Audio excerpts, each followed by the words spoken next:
हम सबके प्रिय हनुमान जी, जो स्वयं महादेव के रुद्र अवतार और श्री राम जी के सबसे बड़े भक्त हैं, जिनके बल और बुद्धि की कोई सीमा नहीं, जिन्हें सारे संसार में कोई नहीं हरा सकता। किंतु क्या हो यदि कोई अहंकार में हनुमान जी को ललकार दे, तथा उसका परिणाम क्या होगा, जिसका वर्णन हमें इस कथा में मिलता है। तो चलिए देखते हैं रेयर स्क्रीन की आज की इस नई प्रस्तुति को। एक बार की बात है जब ब्रह्मा जी ने वाली को वरदान स्वरूप एक हार दिया, जिसे पहनकर यदि वाली रणभूमि में युद्ध के लिए जाता तो उसके शत्रु की आधी शक्ति वाली में आ जाती, जिससे यदि वाली की युद्ध नीति कोई कसर छोड़ जाए तो उसे मिला वरदान उसे पूरी कर देता। इसी कारण वाली आज तक एक भी युद्ध नहीं हारा था। रावण को नारद मुनि से पता चला कि वाली के समक्ष जो जाता है उसे हार का मुंह देखना पड़ता है। अहंकार में रावण को लगा कि वाली को हराकर रावण तीनों लोकों में अपना वर्चस्व बढ़ा सकेगा, और रावण वाली को ललकारने किष्किंधा की ओर चल पड़ा।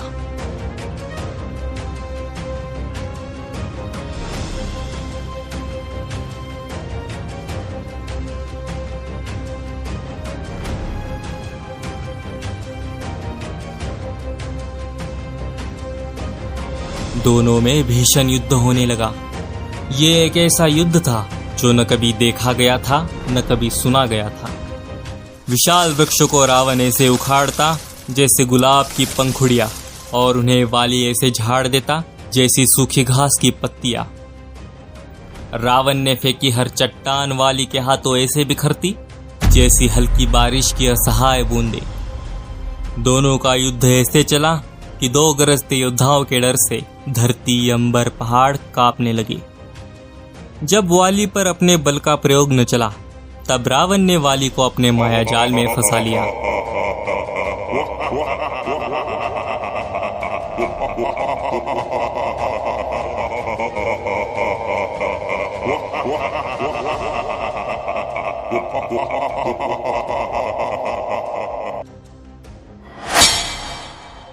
अंत में वाली ने रावण को पराजित तो किया ही, तथा रावण को अपनी काख में दबाकर 6 माह तक पूरे संसार की परिक्रमा कराई, जिस पश्चात अटल अजिंक्य अहंकारी रावण अपनी धूम दबाकर लंका भाग गया।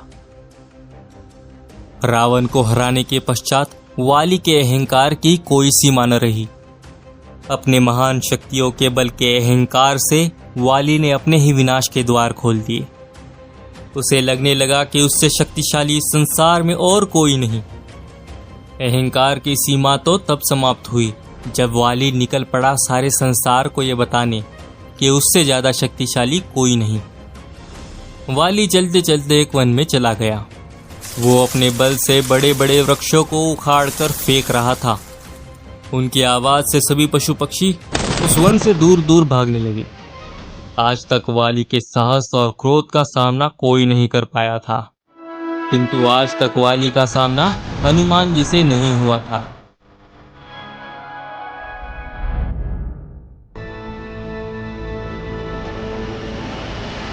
अचानक से एक बड़ा सा वृक्ष हनुमान जी के सामने आकर गिर गया। उसके गिरने की आवाज से हनुमान जी के ध्यान में बाधा आ गई।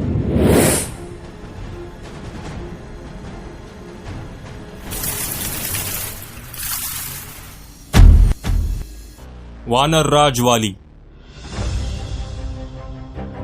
समस्त संसार ये जानता है कि आपसे शक्तिशाली तीनों लोकों में कोई नहीं। जो भी आपके समक्ष आता है उसे आपको प्राप्त वरदान के कारण पराजित होना पड़ता है, किंतु आप क्यों इन निर्दोष वृक्षों को उखाड़ रहे हैं? ए तुच्छ वानर, क्या अब तू मुझे शिक्षा देगा? कौन है तू? कदाचित तुझे मेरे शक्ति के बारे में कुछ भी ज्ञात नहीं। मेरे एक गर्जना से बड़ा पर्वत खंड खंड हो जाता है। कपिराज, आप आपके बल के अहंकार को शांत कीजिए और प्रभु श्री राम जी का ध्यान कीजिए। इससे आपके मन में बल का भान नहीं होगा। कौन है वो? मैं नहीं जानता किसी राम को। कपिराज, अपनी जिह्वा पर ताबा रखें। श्री राम जी के आदर्श और विचार मुझ जैसे भटके तक को राह पर ले आए। आपके जिसे मैं कदापि सहन नहीं कर सकता। उसने जो भी कहा वो अहंकार में कहा है, तुम भी थोड़ा विचार करो। नहीं, मुझे इस चुनौती को स्वीकार करना ही होगा, क्योंकि प्रश्न मेरे प्रभु श्री राम का है। युद्ध तो मैं करूंगा। ब्रह्मा जी चिंतित हुए।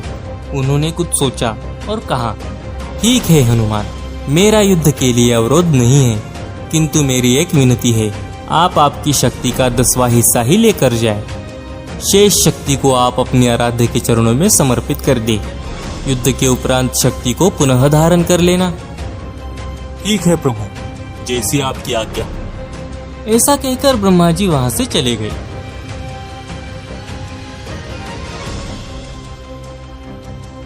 हनुमान जी ने अपनी शक्ति का 90% हिस्सा राम जी के चरणों में समर्पित कर दिया। जय श्री राम। और युद्ध के लिए चले गए।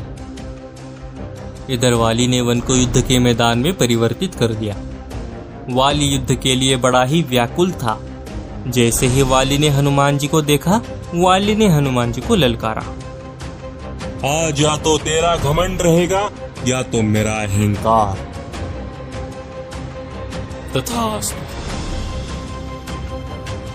जैसे ही हनुमान जी ने युद्ध के मैदान में अपना पांव रखा, वैसे ही हनुमान जी की आदिशक्ति वाली में समाने लगी।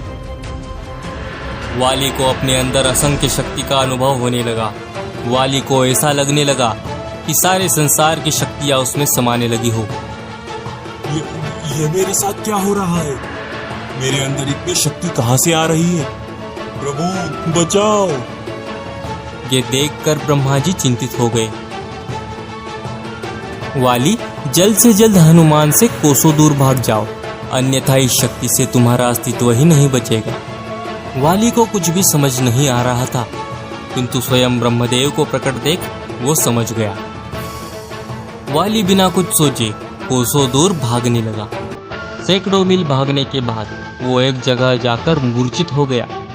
किंतु तुम्हारा विशाल शरीर हनुमान जी की शक्ति का छोटा सा अंश भी संभाल नहीं सका। छोटा सा अंश? वाली, मैंने हनुमान को उसकी 90% शक्ति को आराध्य के चरणों में समर्पित करने के लिए कहा था, और बस शक्ति के 10वें हिस्से को ही लेकर जाने के लिए कहा था, किंतु तुम उसके 10वें हिस्से के आधे हिस्से को भी सहन नहीं कर पाए। सोचो, यदि हनुमान जी अपनी संपूर्ण शक्ति को युद्ध करने के लिए लाते तो तुम्हारा क्या हाल होता। वाली को अपनी भूल का एहसास हो गया था। वाली भागते भागते हनुमान जी के पास आकर खड़े हो गया। प्रभु, आपके पास इतनी अतुलनीय शक्तियां हैं, किंतु तब भी आप इतने शांत रहकर प्रभु श्री राम का ध्यान करते हैं, और एक मैं हूँ जो उनके बाल बराबर भी न होकर उन्हें ही ललकारने चला गया। मुझे क्षमा करे प्रभु, मुझे क्षमा करे। नहीं वानर राज, यदि आपको आपकी गलती की क्षमा मांगनी है तो मेरे प्रभु श्री राम जी से मांगी। हनुमान जी ने स्नेह से वाली को अपने गले लगाया। मित्रों, जैसे जैसे व्यक्ति का अहंकार प्रबल होता है, उसमें आत्मज्ञान का अभाव भी उसके अनुपात में बढ़ता है। जब व्यक्ति अज्ञानता के ऐसे अंधकार में पहुंच जाता है, तब उसे अपने अतिरिक्त किसी की अनुभूति नहीं होती।